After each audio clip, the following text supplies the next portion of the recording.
Hello guys, আসসালামু আলাইকুম। Welcome my channel Miturupa vlog. আজকে আপনাদের মাঝে নিয়ে আসছি কাঁকড়ার ঝাল রেসিপি। কাঁকড়ার ঝাল রেসিপির জন্য প্রথমে কাঁকড়াটাকে ভালোভাবে কেটে বেছে ধুয়ে নিতে হবে।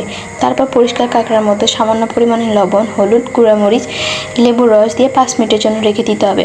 তারপর একটা প্যানে সাদা তেল দিয়ে কাঁকড়াগুলোকে লাল লাল করে ভেজে তুলে নিতে হবে।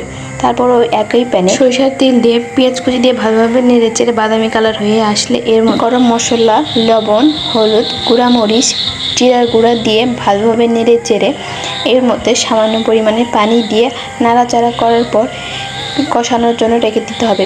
তেল যখন উপরে ভেসে উঠবে তখন কিছু পরিমাণে টমেটো সস দিয়ে আবারও নাড়াচাড়া করে এর মধ্যে ভেজে রাখা কাঁকড়াগুলোকে দিয়ে আবারও নাড়াচাড়া করে পানি দিয়ে সিদ্ধ বসাতে হবে 10 মিনিটের জন্য।